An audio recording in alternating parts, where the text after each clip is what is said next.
Yep,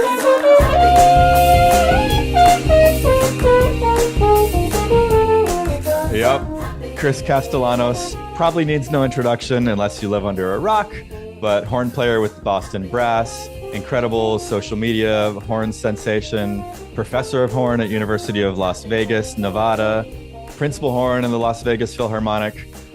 On this podcast, we go deep on a lot of different topics, and it left me with a lot to actually integrate into my practice.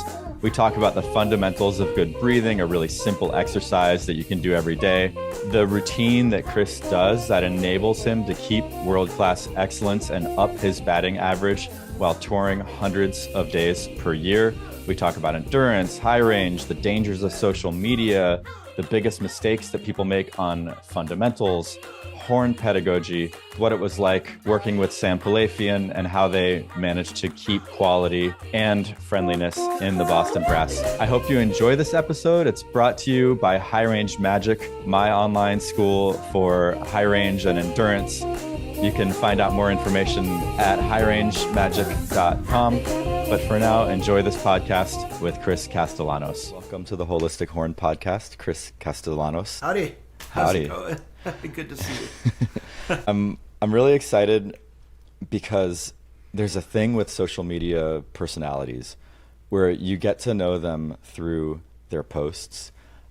And of course there is a little tip of the iceberg of who they are in social media.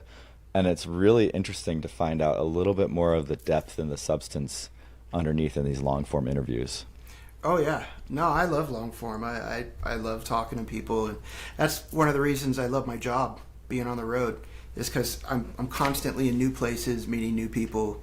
You know, I enjoy that a lot more than going to the same place all the time. It makes me curious about it's the Boston Brass. Boston Brass, yep. And you're on the road with them a lot, and so I'm curious how you manage closeness in that relationship, that team. Yeah, well, I mean, we're like family. We're on the road a little more than half the year. I've been in the group with these guys for almost 16 years now, so I've known them for a long time, you know. So and not only that, but the group has a lot of longevity. Like, we don't have a lot of turnover. You know, the last time we had turnover, unfortunately, was when our tuba player at the time, Sam Palafian, passed away. Mm-hmm. And, so he was in the group for 5 years. So, and the tuba player before him, Andrew Hitz, was in the group for, I think, over a decade. So, I mean, we have low turnover because we enjoy each other, just as people. Sam, of course, is a total legend because of the impact he had on the entire brass world. What was it like working with him? It was incredible. I mean, he was the guy in the room who had experienced the most life, and he was the smartest person in the room always, but he was always asking the most questions too. He was like a kid. It's, you know, he was asked stuff about you, you know, and he didn't talk about him so often. And he was just full of curiosity, you know. It's like that thing that people lose when they go from, like, I have a son who's 10, and he's always asking questions, you know. And my daughter, she's 19. She doesn't have that childlike curiosity anymore, or as much. And it sounds like Sam really embodied that. And he embodied that. Yeah. And he had the ability to retain as well. So it was incredible watching him, but like on the road, you know, talking to people at dinners about stuff that's not even music related, and just soaking in that information. And then 3 months later, we'd be in a conversation with somebody in that same vocation, but a different person, and he would talk like he's an expert in that, in computers or whatever it was, because he had chatted somebody up about it for 2 hours at dinner, you know. And he was an incredible person. I want to dive a little deeper into the Boston Brass in a second, but right before we started recording, the word discipline, or the concept of discipline, came out not once but twice in a very brief conversation. Mm-hmm. And I'm curious both the role that discipline has in your life, and then also how we balance, in your view, discipline and curiosity, because it seems like there might be something at odds there. For me, I'm really disciplined when it comes to my instrument and my home life, and because we kind of have to be, the horn's very unforgiving. So when I speak to my students, I speak to them from a place of what works for me, which is I have to have a routine that I follow daily, and it's something that I have to be used to. I mean, how many times have you heard a horn player say, "Oh, I'm just not feeling great today"? You know what I mean? Or we've said that. I mean, it's like everybody has said that it's at one point, and it's the life we live.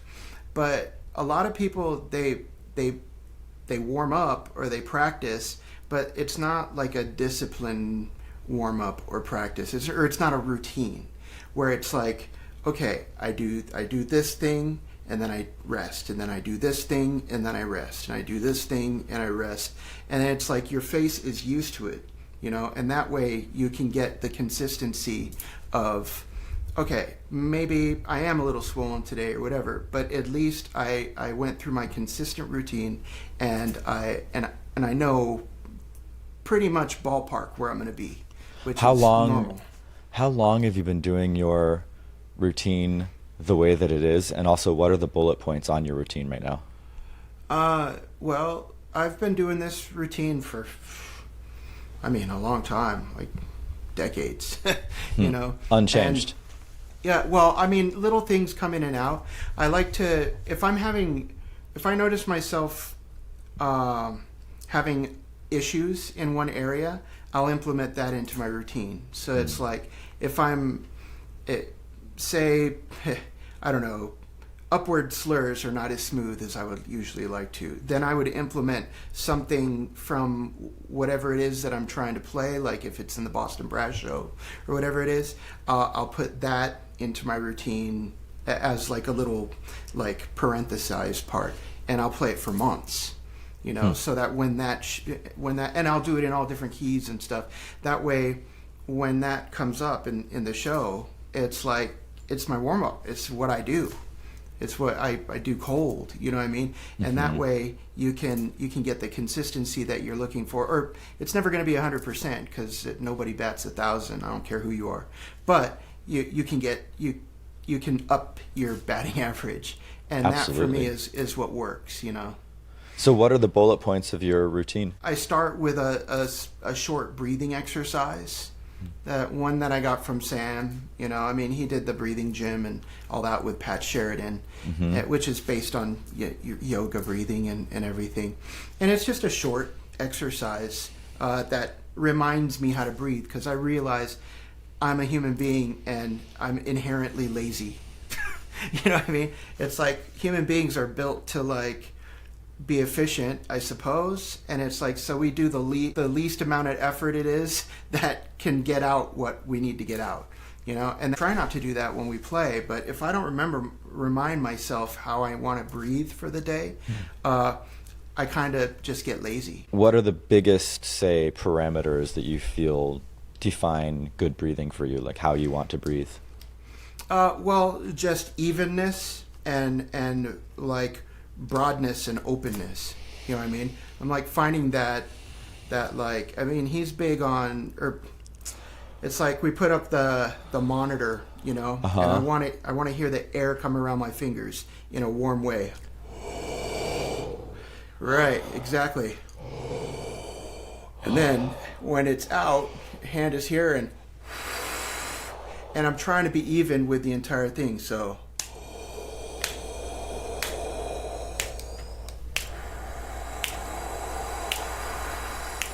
and then 3 in, 5 out, 2 in, 6 out, 1 7 1 8 1 9. So that becomes more like a natural or a, you know what I mean? Yep.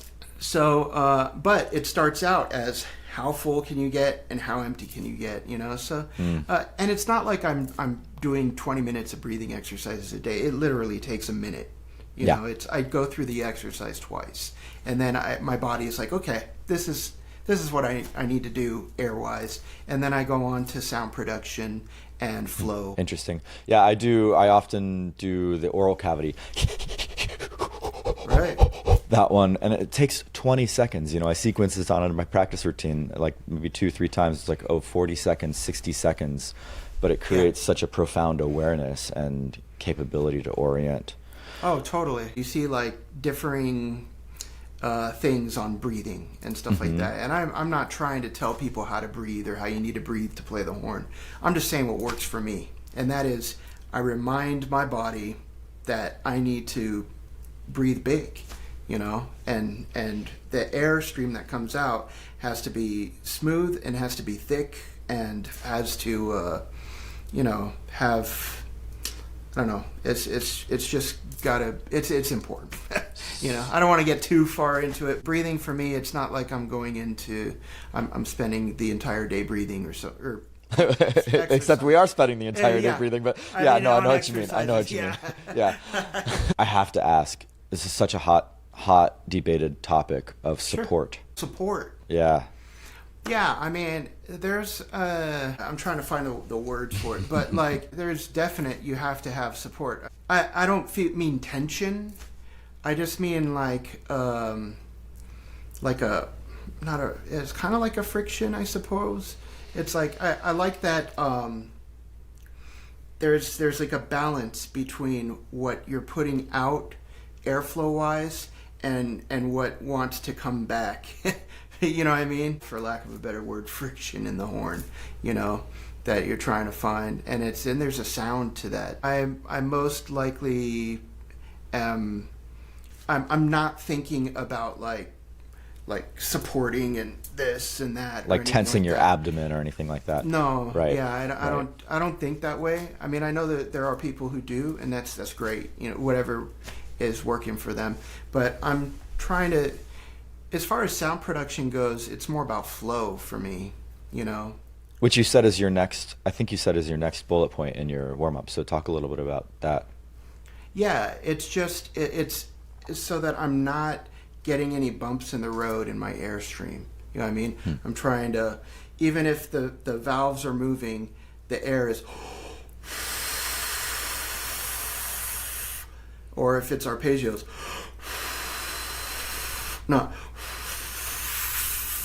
or anything like that. Just moving forward, So I have exercises that I play for that kind of flow study. And then I kind of go into like arpeggios and range and fluidity through the, lip slurs and everything.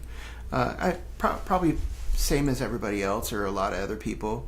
And then scales, articulation and stuff like that, But I mean, yeah, my routine is not super long. I've given it out to my students and I'm like, yeah, this will take you about 25 minutes. And then they get back to me and they're like, no, this is like 40 minutes. And I'm like, oh, well, I don't know. Maybe time moves slower for me or faster for me. I mean, so I don't know. But I think, my routine's probably like half an hour. Yeah.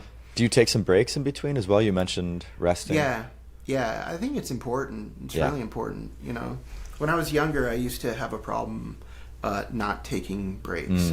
I equated endurance with just like hammering through and just like, I was like, oh, I'm going to play for 2 hours straight. And if I do that every day, 3 hours straight or whatever it is, then I'm going to have like the endurance of a god. And it's like, that's just a good way to get injured. Totally. I mean? And so it's, you get older and you learn about efficiency instead of effort, So. Yep.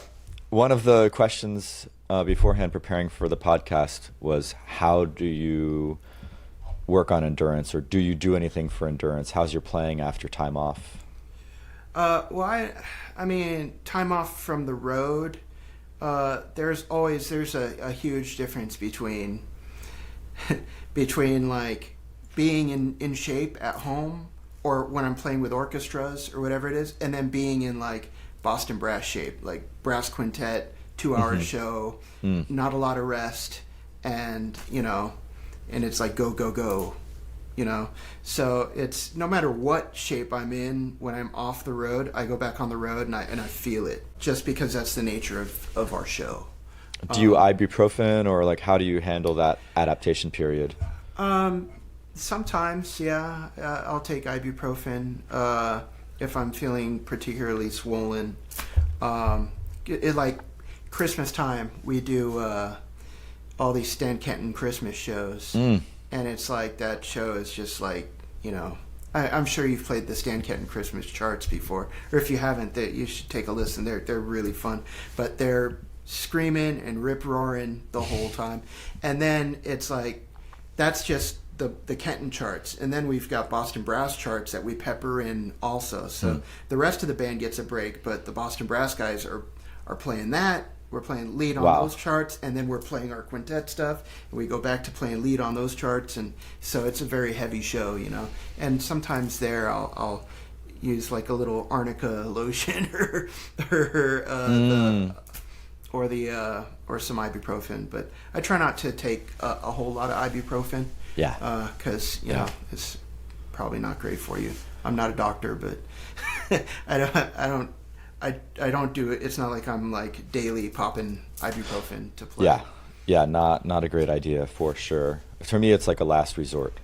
And especially if I think I'm swollen, and the odds are that I might injure myself if I don't take an ibuprofen, right? Because like playing on swollen lips, and you can bring bad technique or something that can be a harmful cycle. You start to manipulate your embouchure in your aperture, and then that becomes a house of cards, you know. I imagine there's some point in your journey you're joining the Boston Brass, you're playing these 2-hour long shows, like wow, that's a lot.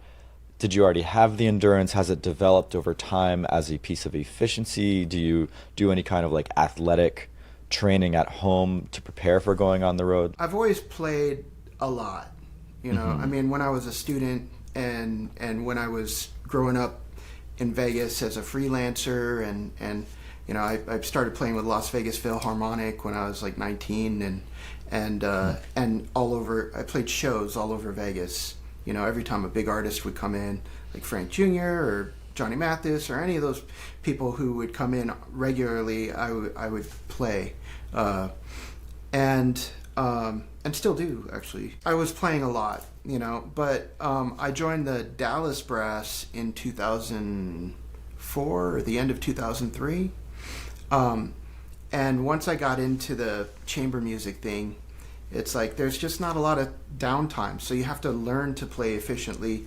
If you don't, you're in a world of hurt, you know, because there's nowhere to hide, and there aren't a whole lot of rest, you know. You don't get a lot of face off the horn time, so you have to learn like how to be efficient once again. So I played with the Dallas Brass for 6 years, and now I've been with Boston Brass for 15, almost 16. I've been just doing it for a couple decades, you know. So it's like whenever a lot of people they have brass quintet concerts, and it's standard lit and whatever it is and stuff, which is awesome. And they're like, oh man, brass quintet. You know what I mean? It's like, anytime you do that, it's like that's just what I do for the last 2 decades. So I'm used to it, you know.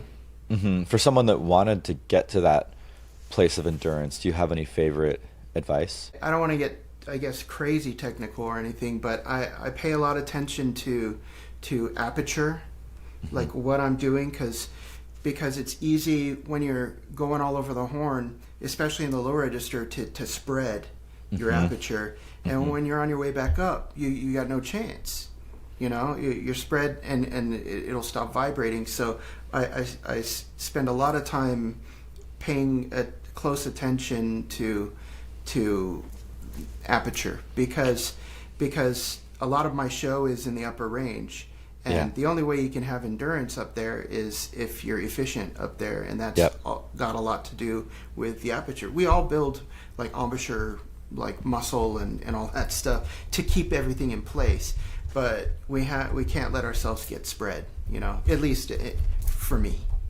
So. Totally. In my journey, so I was a low horn player for a long time, and I think that I had kind of this like, you know, It's like that sort of spread on my face and everything was flat, and then I'd go up into the high range and it'd still feel like that, and my head's exploding sort of feeling. Yeah. And that's one of the biggest bad habits that I see now as I help people rehabilitate their ranges, is that this, what you called the spread as well. It's definitely on the same page about that. Do you feel it like a focusing in of the aperture as you, like almost like a camera or something? Yeah, that's kind of a good way to think about it, as like a camera aperture or whatever. It's like, and the air direction, you know what I mean? It's like if it's going straight into the horn, it's a little harder. It's I guess my air wants to point down a little bit more. As you ascend, you I go more think about downstream. Yeah. Yeah. Yeah. Yep. Yeah, honestly, I didn't spend a whole lot of time thinking about this kind of thing until I started teaching more. And then I had to explain more, because I just kind of figure it out, but I never worked on like trying to articulate what it is that's going on. You know what I mean? Yeah. The foundations of your pedagogical approach. Well, I mean, if one of the discipline is probably number one. Listening and building your this to this, you know, ears to the horn. I think we grow up in the U.S., especially in like with this to the horn. You know what I mean? It's like we grow up reading music, and it's like, okay, I see this note and everything, but we're not so much relating the ear to the instrument, where it becomes as if you're like whistling or something like that. It's like when you whistle a tune, you're not like, oh, okay, my lips need to do this to get this note, and this to do this, or whatever it is, or the tongue needs to be here. It just does, because you have that connection, you know. So just trying to build the same connection with the instrument, and that only comes with like playing by ear, and listening a lot, like active listening, not just passively listening, you know what I mean, but tracking people and listening, or transcribing music, or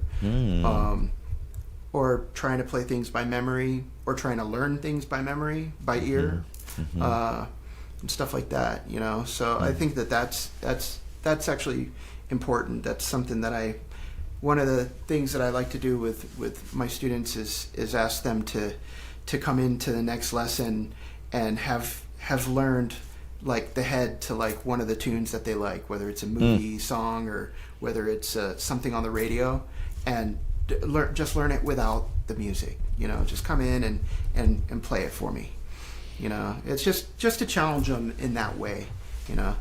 I imagine that when you play something like that as well, for me, the experience is that when it's really internalized, the music's really internalized, stage fright tends to disappear.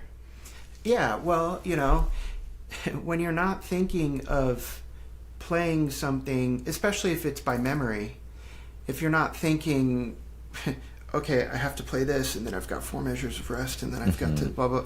If you're just playing along with a karaoke track in your head, and it's like, because we all sing with music, and we're not counting measures when the voice isn't going, or, you know, I mean, it's like you just hear what's happening in the rest of the music, and you're playing along with it, you know. And so I'm just playing along with the instrument in my head, you know. So and that makes it so that I'm thinking about the music of the thing and not the operation of machinery part of the thing, and so your mind doesn't really go to, am I gonna miss this note, or is this lick gonna come up, because really you're just thinking of like turning a great phrase, or thinking of playing along with whatever's going on in your head, you know. So we've got discipline, listening, and ear development. What else? Yeah, well, and fundamentals of the instrument itself, you know, building a great basis of your embouchure and having knowledge of the instrument itself, like being curious enough to figure out the quirks of what you're trying to work through on your instrument, you know. And everybody's instruments are different, everybody's mouthpieces are different, everybody's facial features are different, and so they're working. Some people are working through different issues than you are, but it's up to you to figure out what that is, and it's up to you to have the discipline to work through that and make it easy instead of having it something that's a difficulty for you. Yeah. What do you think is like the biggest mistake or biggest couple mistakes that people makes when it comes to fundamentals on the horn? That's a good question. I think if you trying not to have an angular approach about the instrument, if that makes any sense. It's like when people go through arpeggios or something like that, it's like I hear a lot of like it's as if you're like taking your finger and like going across a piano, and it's like every single thing is like tick, tick, tick, tick, tick, tick, you know what I mean? Versus lyrical or vocal. Versus like sliding your finger across a desk or a piece of glass or whatever it is. It's like that flow is missing. Some people try to be a little bit too angular about things. I feel like sometimes, and that messes with intervals. I work with people who, they have a problem getting from note to note without clipping things, and the notes are very close, but they're moving too much. They're very close to each other. So it's really, once again, a state of flow. Regarding pedagogy, something I'm passionate about, what do you think is one of the biggest mistakes in brass pedagogy or horn pedagogy? I think maybe just labeling things high and low, and just stuff like that. Just the mind is a powerful thing. And when we say high C, then all of a sudden, to somebody who's younger, that becomes high C. Oh, that must be really hard. And of course, I'm not saying, if you don't label the note, automatically it's going to come out. But I think that sometimes if we're thinking in extremes in our head, then it becomes more extreme. What's even worse? What's that? Is in the UK, it's not even high C, it's called top C, which is such an insult. I work with players in the UK, I'm like, we got another octave to go, Yeah. Yeah, top C. Yeah, in all honesty, I'm trying to constantly up the batting average of what it is that I need to play, and the only way for me to do that is to have like a routine and discipline, and that's it. And then when does curiosity and adventure and discovery come into that equation for you? Yeah, well, that's kind of that's part of the routine and discipline for me, especially the curiosity part, because you have to be. It's like if I'm playing something, I'm like, this seems much easier than this, or this, why is this happening for me consistently and this not so consistently? I have to be curious enough about it to be like, well, let me try to pick that apart. Let me try to figure that out, and have the discipline to work through it and try to make it become a strength. Which is why I throw stuff like that into my routine. A summer's full of lessons with Charles Kowalski and and I remember walking past a practice room with him once, and like somebody sounded great, they just sounded awesome, and then we go back through the same practice room, or back through the same hallway, and they're still kind of playing the same thing, sounding great. And he's like, yeah, they're, they need to practice something different. It's like, if you're sounding like a million bucks all the time, unless you're headed for a recital or something like that, it's like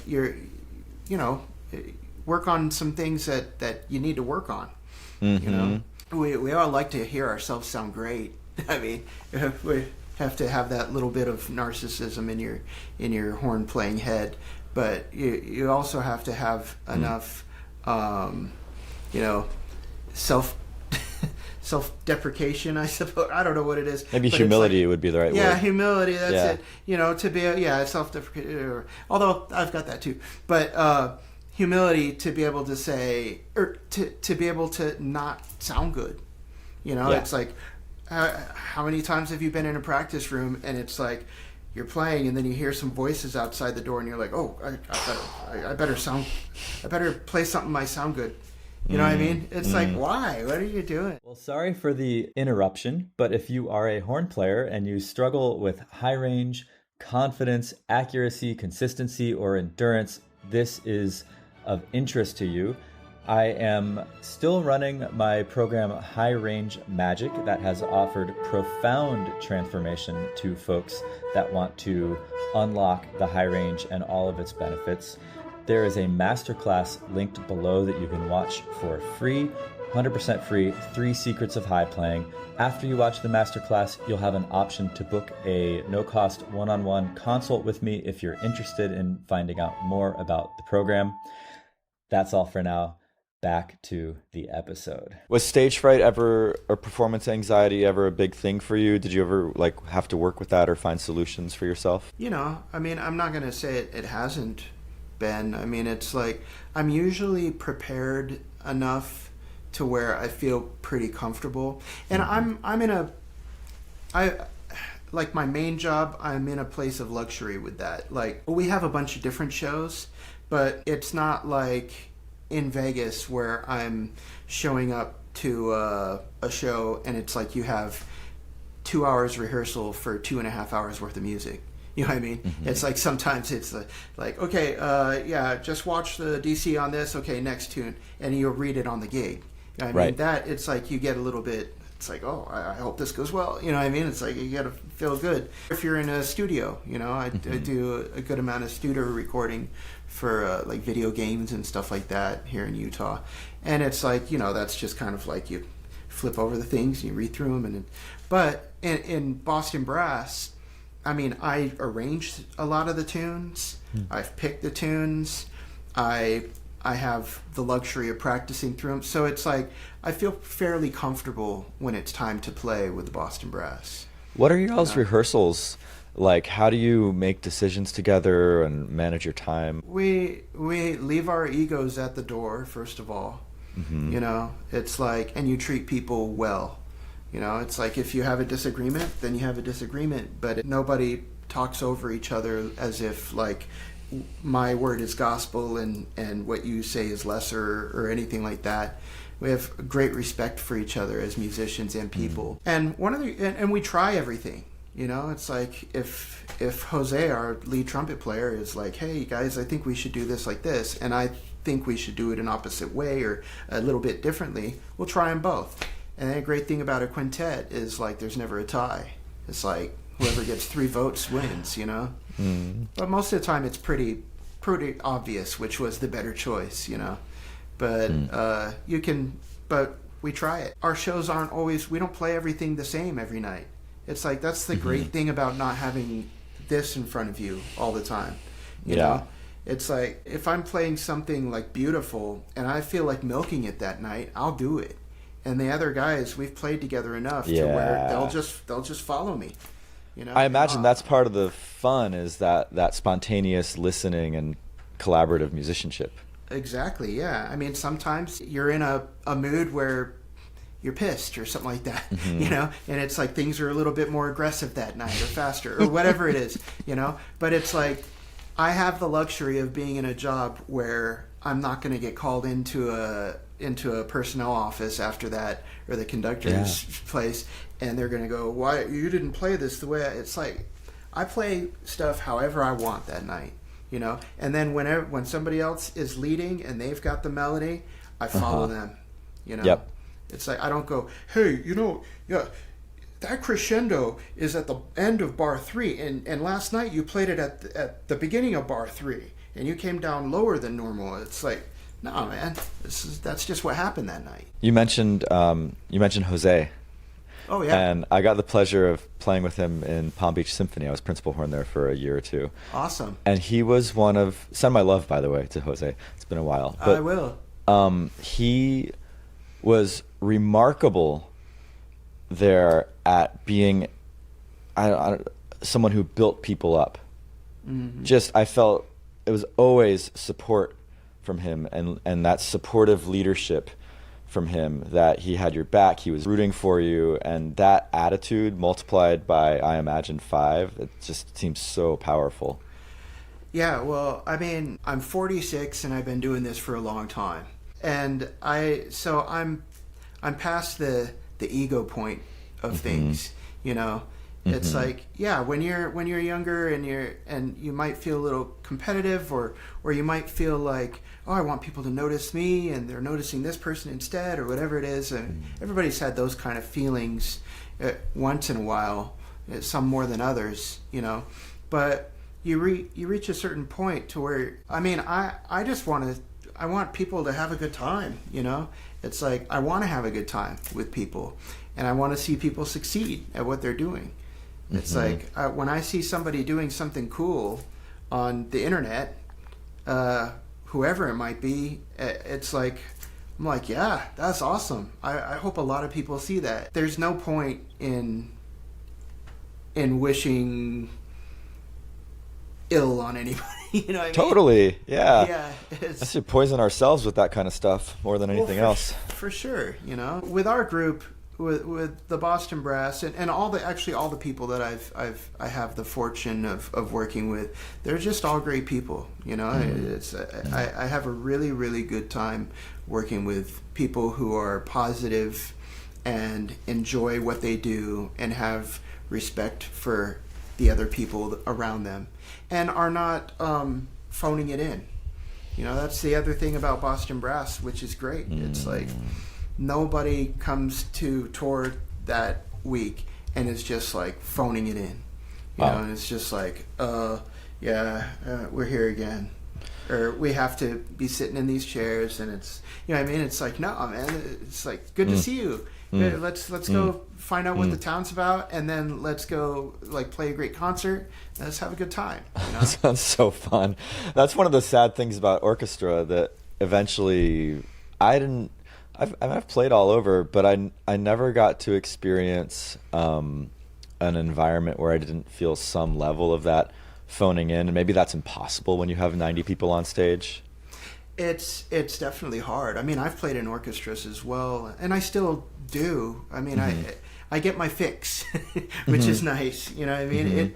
There is something to be said for playing in a section of great players, and just that sound, and just like, you know, and just like the unity and everything, which is great, because I spend most of my time being the only horn, so I really enjoy that. But I know that for me, where I enjoy playing the most is when I'm one of a few on stage, and when I'm playing music that I really enjoy with people that I really enjoy, and it's in an intimate feeling with the audience. Even if there's a couple thousand people in the audience, when you get to talk to them on the mic, and they're laughing, and it's like they feel like they get to know you and stuff, instead of you're shoved in the back of the orchestra, and maybe you'll get to stand up and take a bow, you know. And it feels, from an audience standpoint, I mean, it's orchestras are amazing. I'm not dogging them at all. I mean, it's awesome. But there's kind of like a look but don't touch with orchestras. You know what I mean? It's just like, you're gonna see us perform this now. Whereas our shows, we try to like come in with open arms. It's like, hey guys, let's have a good time tonight. Everybody, you know, you're part of the group right now, and like, let's hang out and make. It's more interactive, more participatory. Yeah. Sounds like. Yeah, and some, it's cool. I'm noticing some orchestras start to get more in that direction, which, and it's feeling really good every time I'm in a show that does that, or I see that. I had a question for you, but I thought like, oh my God, I really want to explore this thing with you. But and it's gone. And it's gone. I will go to another audience favorite question. Sure. Which is, how do you play so high? Oh.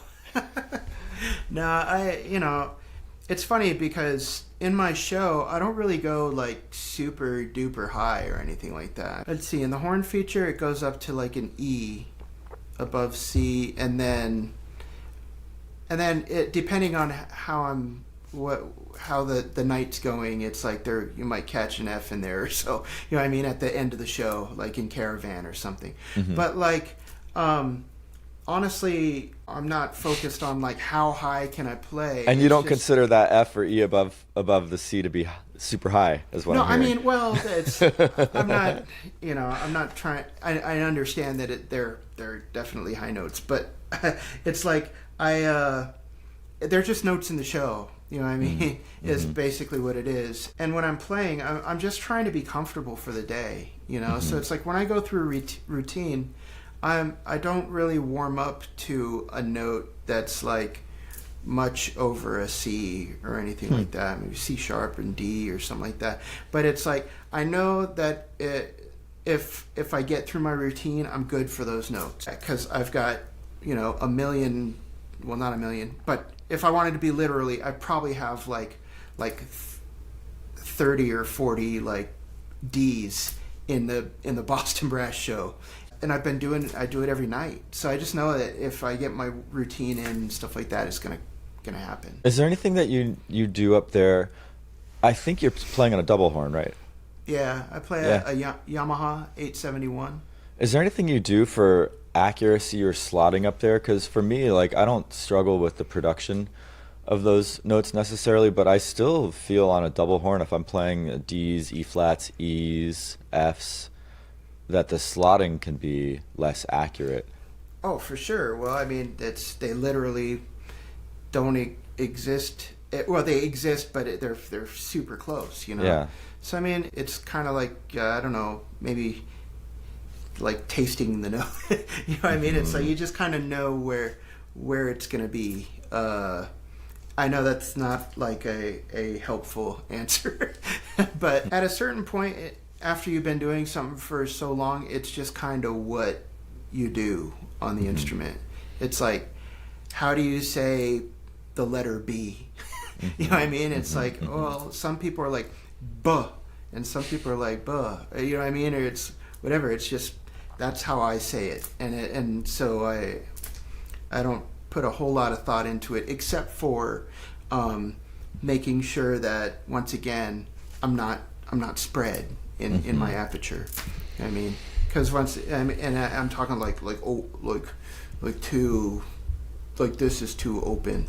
You know what I mean? Because then I'll be working too hard to get up there, to get the buzz. And then the super high stuff, like if I was playing like a G or something above the C and everything, that becomes it's not great for my playing.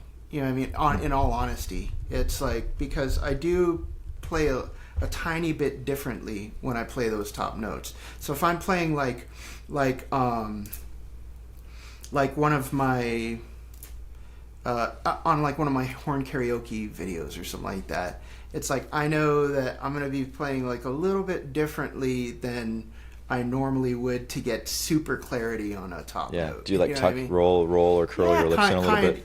Kind of, yeah, exactly. And it's like, but that's not how I would get a full broad sound in normally playing the show.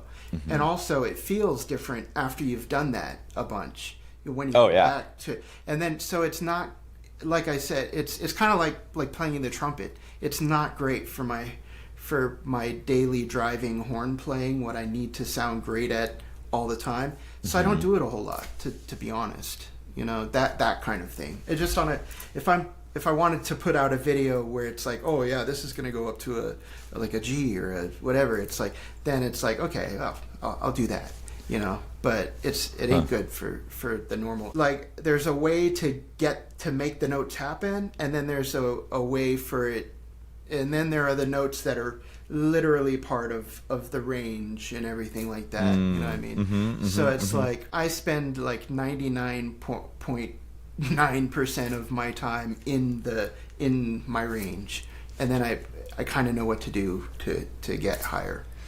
Just sharing a little bit of my own experience with this. So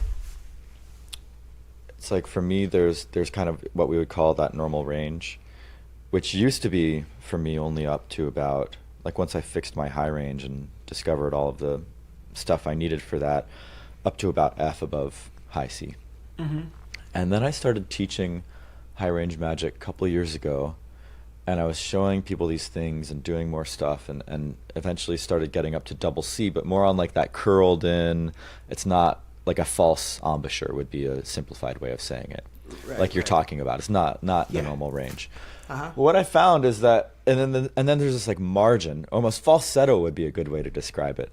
Mm-hmm. You know, and then I found that my falsetto range kept going high. Okay, now I'm getting F above double C in my falsetto. Oh, okay. And then somehow magically my normal range stretched up to like a B flat above high C. That's right? awesome, man. It's so weird. And it's like that hanging out in the falsetto and then working out in the transition between the falsetto down, back into the normal range, and then back up, like actually learning how to navigate with a little bit of dynamism in the embouchure has somehow like stretched and smoothed out those transitions. I mean, there are so many good horn players out there. That's why I love like social media and all that stuff. It's like, oh, I don't know this person, but they sound great, you know.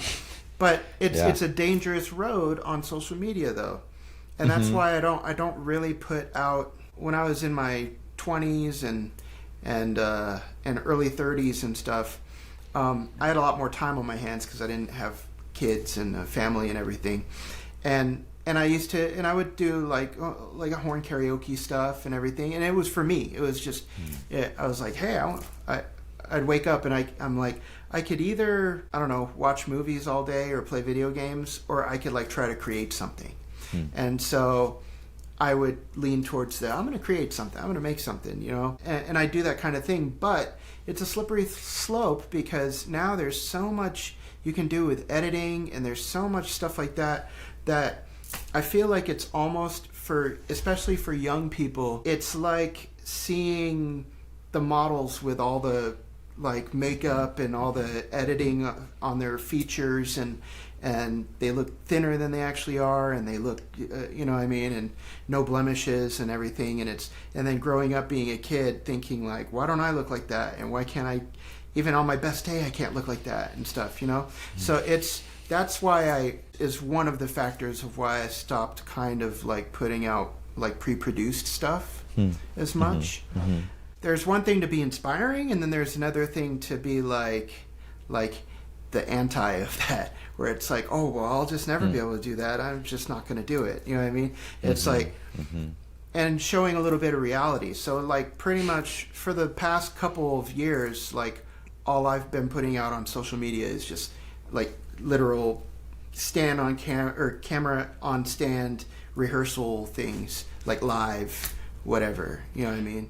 Have you had any surprising outcomes from being so present on social media? It is surprising how many people see stuff, you know? I mean, because you can have a certain amount of followers and a certain amount of whatever, but it's like, geez, and I've been on the road for 20 years now in fairly prominent groups, and I get recognized a lot more by younger people from social media. You know what I mean? So it's just like but the thing is, that's where it's at now. You know, it was hard at first because it's like, do I want to? I don't know if I want to put stuff on Instagram and TikTok and all this stuff. When I was younger, everything was like cassette tapes and then CDs. And it was like, if you wanted to be inspired by somebody who plays your instrument, or even hear somebody who plays your instrument, and you can't get to a live concert, the only way was to go get their recordings. And so that's where we got all of our inspiration from, and all of our, you know. But now, you know, nobody buys CDs anymore or albums, and it's like half the students I ask in a master class, they'll be playing Strauss for me, and I'll be like, oh, do you have a recording of this piece? Yeah, how many recordings? Well, I've heard like 2 or 3. I'm like, oh, well, who do you have playing it? Well, I don't know who it is. I just heard it on Spotify. All right. It's like there's no, that everything is so accessible now that it's not precious anymore, and they don't want to learn as much about it. I'm not saying everybody. I don't want to blanket blanket everybody, because there are a lot of horn players out there who are curious and have favorites and everything. The point I'm getting at is like albums and everything are not so much where people get recognized anymore. It's just like, it's people scrolling through stuff and they start to see the same face over and over again, and the algorithm does its thing, and so for me, it's at least with like Instagram and TikTok and YouTube Reels or whatever they're called, it's just kind of how it's happened. What I wanted to get to at the beginning of this point was we have to be careful what we're releasing, and especially people who are musicians who might go out and work and stuff like that, and who people haven't met them in person, but maybe they're putting out stuff, and maybe they're putting out stuff that's highly edited, and maybe it's not something that they could usually do, whatever. And then it's like now their mind is working against themselves when they go out and play in reality. They're going, well, people are expecting me to sound like this, but I never really do sound like that. I sound, I only sound like that when I've edited myself and everything. And it's like, so now they're in their head, and that's a bad place to be. So interesting. Yeah. So, especially when you're trying to make a living, like you're a young person trying to make a living doing music, and performing. It's an insidious form of self-sabotage right there. Very interesting. Exactly. Yeah. So and we live in a time of altered realities, so we have to, when we are in the business of doing things live, then we have to be able to back up what we put out, so it's like that's my little 2 cents towards people who are starting to be creators, because it's very easy to want to go, you know what, I can't quite do this lick, let me boop, boop, boop, boop, boop. Oh yeah, check it out, I did it perfect. Everybody thinks I did it perfect.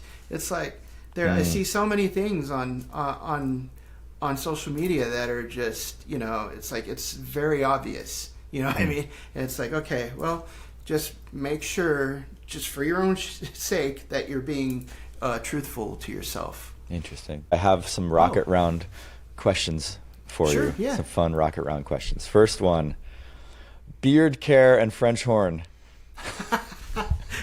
That's awesome. That's not a question, but it's a prompt.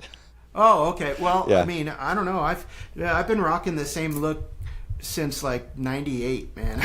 I've had this. My parent, or my sister, actually makes fun of me because she's like, "You've had the same hairstyle and the same beard since like you started college." I'm like, okay, well, consistent brand. So yeah. do you have to do anything for hair in the mouthpiece, or do any kind of special Yeah, trimming? I do like I shave a little bit right here, just so that I'm not, because every once in a while you get like that hair that like it's like pokes, and then it's like, and that's all you can think about when you're playing, and it's like, okay, yeah, I'd make sure that I'm maintaining stuff. I don't let it just go. Yep. Felix Contasenu. Oh yeah, Felix. Yeah, he wanted your thoughts on lead pipes and making horns better. Well, I mean, the lead pipe's got a lot to do with the horn. I mean, I play a Yamaha 871, which I love. Yeah. I have Felix's lead pipe on my 871, and I like it because there's not a lot of excess metal on it, so it feels like it vibrates more. I work with Yamaha quite a bit. I mean, Boston Brass are Yamaha artists and stuff, and lately we've been working on the 672 and the 872, which are the Crosby versions of their new instruments. It's a nice way to customize your instrument, and if you're not getting if you like the general horn and you're not getting everything maybe that you're looking for, you can experiment with different lead pipes and stuff like that. There are so many great instrument makers out now, but Felix's lead pipes are great. Who were your biggest inspirations growing up, horn playing or musical or otherwise? Oh boy. I mean, I guess I'm gonna like let out my inner meathead, but like, I mean, I do have favorite horn players. I mean, I love Michael Thompson's sound, love his playing. Herman Bauman. I mean, just like his Glier. I mean, come on. And it's like Barry Tuckwell. Listening to the Baroque Horn Concertos album that he put out was just like life changing. But like music that outside of horn playing that I loved, I was like a meathead lead trumpet guy. I love Bill Chase, love Maynard stuff. I always loved Arturo. You know what I mean? And I'm a sucker for like 70s horn bands also.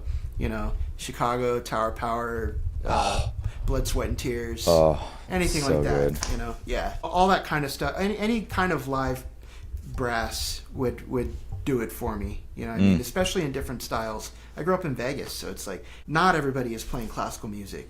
You know, and so I grew up in that kind of environment. Who's inspiring you now musically? I love just listening to great music, like new music, you know, and not like contemporary classical, as in that kind of new music, but just new versions of things.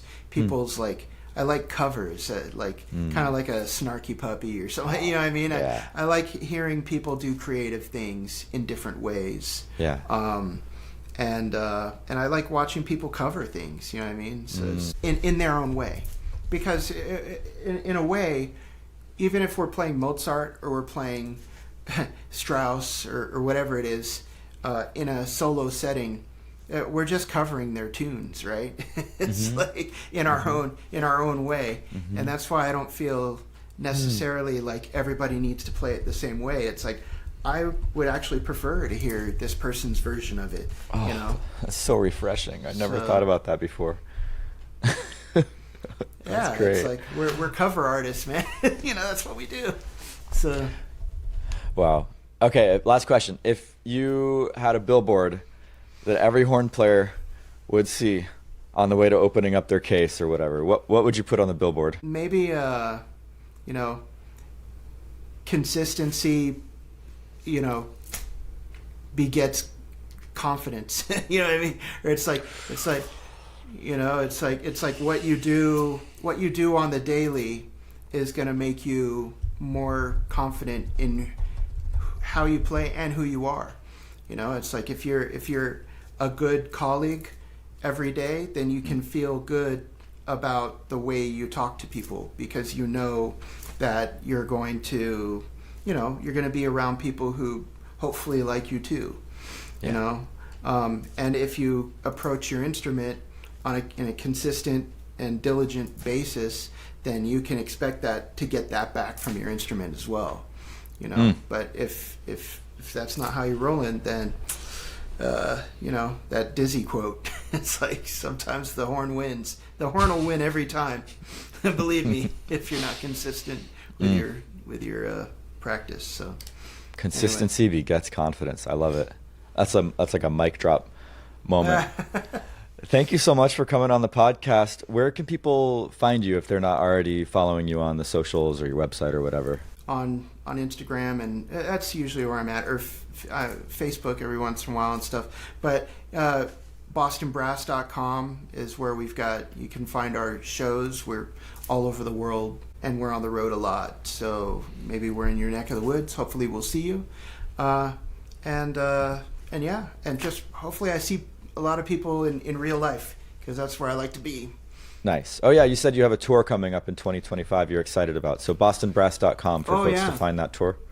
Yeah, we're doing an awesome new show combined with the Imani Winds, Grammy winners. They've been friends. We played a show combined with them over a decade ago, and now we're getting the bands back together, and we're doing a bunch of new arrangements, but one original new 3-movement piece by Arturo Sandoval. So it's going to be awesome. We've got the music. We haven't played it together yet, but I think it's going to be pretty darn awesome. So, nice. I mean, how can it not, coming from Arturo? That guy is so creative. Yamaha instruments. I mean, it's like that. I love Yamaha's dedication towards music education. That's the most important thing. You know, it's play whatever instrument you're going to play and whatever your comfortable on. But just the fact that they care so much about music education is really, really cool. They've got a lot of great clinicians out and stuff like that. So that's cool. Oh, Yeah. beautiful. Thank you so much for coming on. This has been inspiring, fun, mind-blowing at times. Oh man, it's Yeah. great to talk to you too. I mean, I see you all over the place too. You always sound incredible, and Oh, thank you. I have mutual friends who know you, and they have nothing but great things to say. So I'm glad to have gotten to talk to you. Yeah, likewise. I'll drop your socials in the show notes so people can find you there. And thank you, Cool. Chris Castellanos, everybody. This is Yeah, no Holistic Horn. problem. All right. Hope you enjoyed the podcast. This episode is brought to you by High Range Magic, my online program that helps horn players liberate their high range as well as reach new levels of relaxation and ease throughout the full range of the horn, and also to kind of reclaim a beautiful new paradigm of relationship and mindset with the instrument. If that sounds interesting to you, head over to highrangemagic.com and you can register to watch the free masterclass I have, How to Confidently Enjoy a 4 plus octave range without pain, overthinking, or constantly practicing. That's over at highrangemagic.com. Thanks again.